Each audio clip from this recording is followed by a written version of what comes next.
अरे का ये बूढ़ा कहो बुढ़ऊ का कहत बा? अरे कैसन मन मार के बैठल बड़ू हो। तो का करी कुल तोहरे तो देन बा। का हमार देन बा हो। जैया से आई हाई फाई पतो घर में लेके आइल बड़ा ना। अच्छा ई तो एकदम जियान करके रख देले बा। हाँ हराम कैले बा, खाना पीना कुछ घोटाते नहीं केकरा चक्कर में। का भइले बतावा। ज्यादा ले अइला हो, ज्यादा ले अइला पतो घर में पढ़ल हो, एही से बीपी बढ़ल बियाना।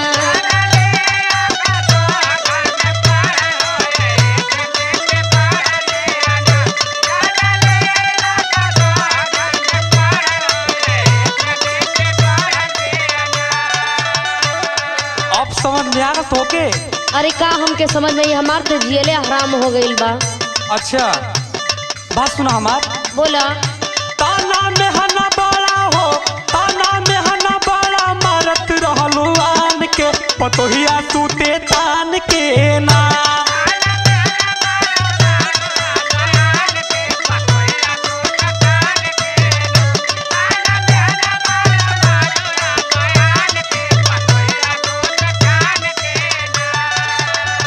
अरे हम का बताइए बुढ़ऊ, का बतावा। तू जहाँ तक केला तहाँ अपने वाली कहिए लेहला। अच्छा तुहार तो शुरू से शौक रहे कि हमरे घर में पतो हाई फाई आई, हाँ हाँ लेकिन वो इतना ज्यादा हाई फाई बा कि ओकर हाई फाई हमरा से देख नहीं खे जात बा। का भइले बतावा हमके। सुना। सुनावा। घर में जींस पहिर के घूमे, दिन में मरद के अपने चूमे।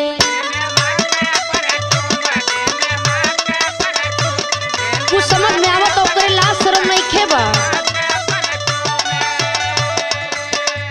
घर में जींस पहिर के घूमे, दिन में मरद के अपना चूमे। दिन भर मोबाइल पे हो, दिन भर मोबाइल पे रहेले गड़ल हो, एही से बीपी बढ़ल बियाना।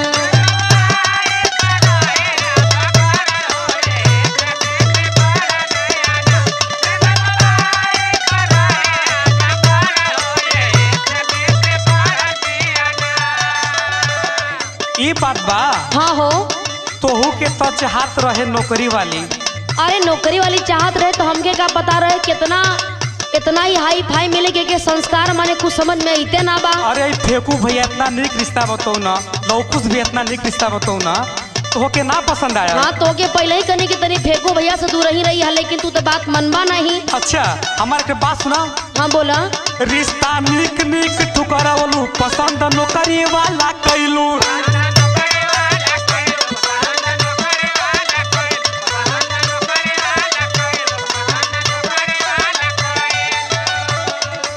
सुनत हूँ ना। हाँ सुनत नहीं। रिश्ता निक निक ठुकरावलू, पसंद नौकरी वाला कैलू। अच्छा तू ता माहुर खैलू हो। हाँ हाँ। तू ता माहुर खैलू रानी हमरे जान के, पतोहिया सूते तान के ना।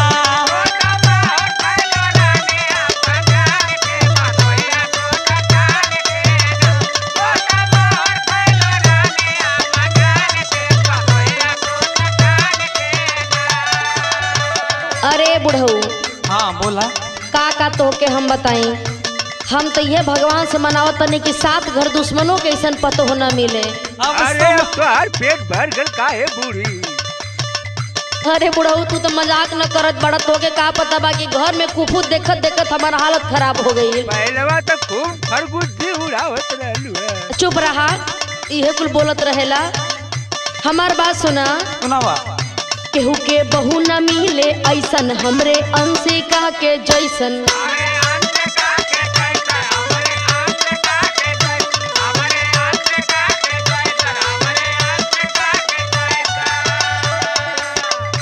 केहू के बहू न मिले ऐसन, रहे अंशिका के जैसन।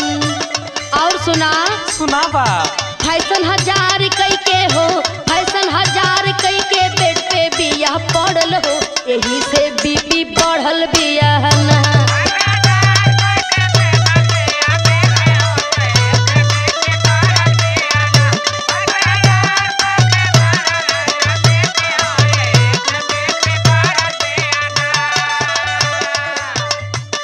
तू तो खूब दूसरा के घरे घूम घूम के मजा उड़ावत रहलो कि हमके पतो हैसन चाहिए।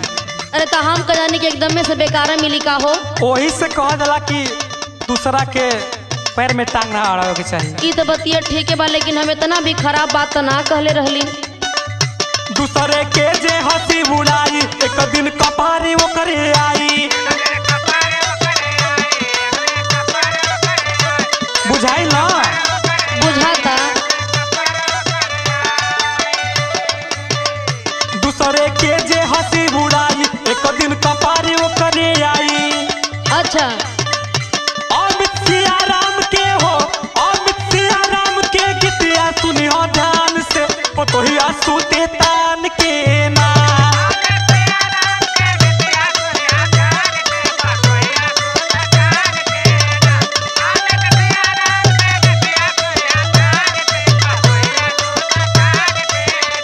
ज्यादा ले अइला पतोह घर में पढ़ल हो, एही से बीपी बढ़ल बिया ना।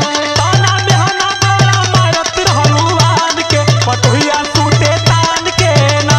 ज्यादा ले अइला पतोह घर में पढ़ल हो, एही से बीपी बढ़ल बिया ना। ताना मेहना बड़ा मारत रहलू आन के, पतोहिया सूते तान के ना।